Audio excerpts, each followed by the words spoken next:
And one of my most popular videos that I made is a video titled "The Side of the GOAT Debate That Everyone Misses, Michael Jordan versus LeBron James." The biggest pushback that I got from the comment section was when I claimed that the 2013 Miami Heat is not a top 10 team. So if that's the case, how could we say that LeBron James is the GOAT when he's not on that list? When there are plenty of top 10 worthy players who have been able to lead their teams to historically dominant seasons. So that got a lot of pushback, a little bit of controversy on the comment section.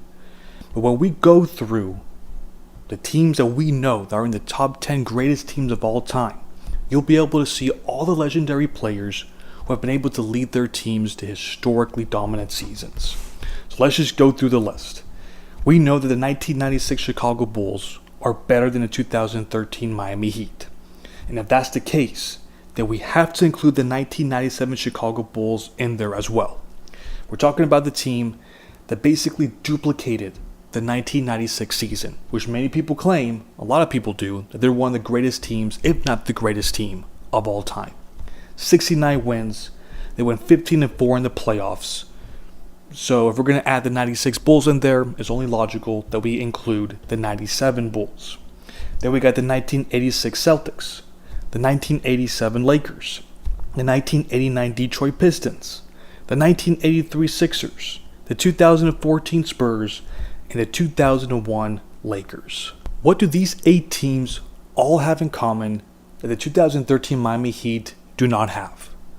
They were dominant in both the regular season and the playoffs. For me, if you're going to be on that list, you have to have been able to do both. It can't just be the regular season.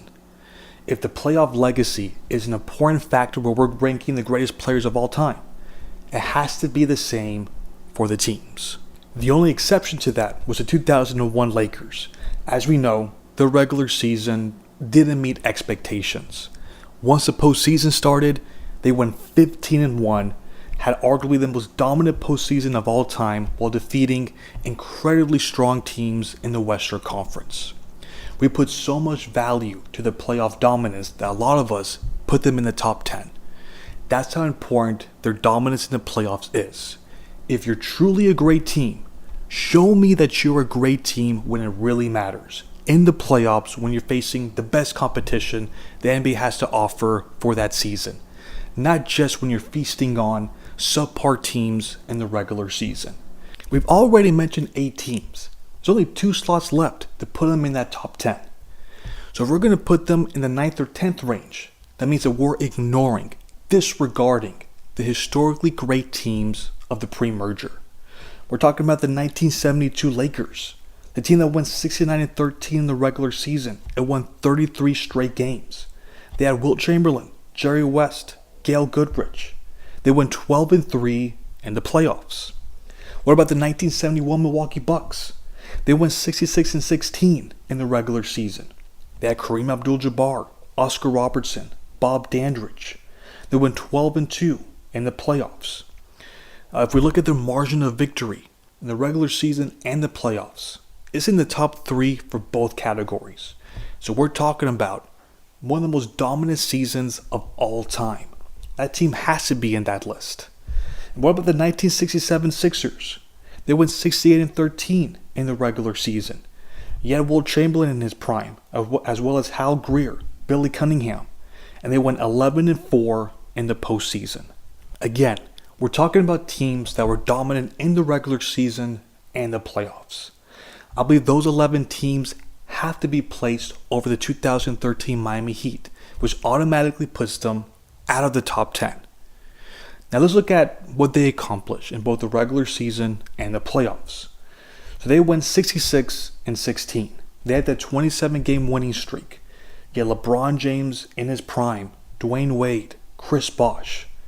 So prior to the start of the postseason, a lot of us thought they had a real chance of being the top 10 greatest teams of all time. They had the potential. Their dominance in the regular season was truly noteworthy. Then the playoffs come, and they went 16-7. 2 straight series where they were pushed to a 7th game. I believe the legacy of this team is very similar to another historic team. That's the 1992 Chicago Bulls. Now let's think about this for a second. A lot of people might think that the 1992 Chicago Bulls is one of the 10 greatest teams of all time. I didn't put them in that list, but I can see why other people might view them that way. Michael Jordan, Scottie Pippen, Horace Grant, all in their prime, that historically dominant regular season, they won 67 games. So the resume is there. But in the playoffs, we saw some struggles that makes a lot of people like myself hesitate to put them in that list. For me, the biggest thing is what happened in the semifinals. How can you be, now if you're one of the greatest teams of all time, be pushed to a 7th game to a team like the New York Knicks, who won 16 fewer games than you did? This is basically the same team that you swept in the previous year. Now let's look at the Miami Heat. You have LeBron James in his peak. That's why a lot of people think if he's the greatest player of all time, you gotta put him in the top 10. But if you're truly a top 10 team, how can you be pushed to a 7th game against the Indiana Pacers team that won 17 fewer games? They only won 49 games for the season. They couldn't even top 50 wins. And who was the player that was giving the Miami Heat fits? All these problems. It was Roy Hibbert. Wasn't a Hall of Fame player. He was the one that was forcing Chris Bosh, along with David West, to average 11 points on 37% shooting for the series. If they were giving you problems, that front line, what if in a hypothetical matchup, you had to face a team that had Tim Duncan in his prime, Karl Malone, Kevin Garnett, Shaquille O'Neal? I highly doubt if you're having problems against that team, that you're going to beat any team with those type of players in their prime in a 7-game series.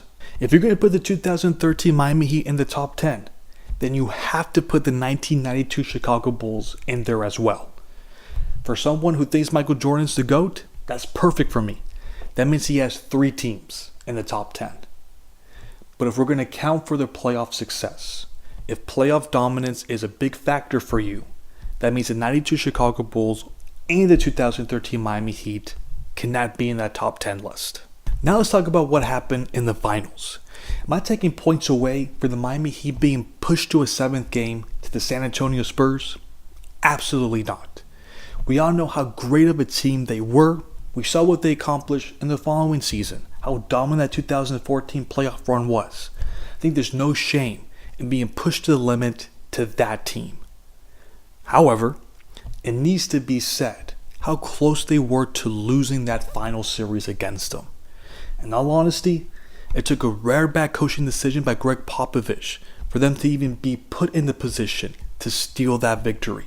He benched the greatest power forward of all time, the anchor of their defense, their rim protector, and their biggest defensive possession of the season. So here's my question. Should you be considered a top 10 team of all time if it took a miracle to win the title? Were the Miami Heat even the best team from that series? I believe a top 10 team shouldn't come with all these question marks. Now, where would I have them ranked among the greatest teams of all time? I think top 15 is reasonable, but top 10 is a stretch. Now, just like I've done a top 100 greatest players of all time list, I did top 100 regular seasons by a player, and a top 100 greatest playoff runs, one of these days I will do a top 100 teams of all time, and I will put their official ranking there.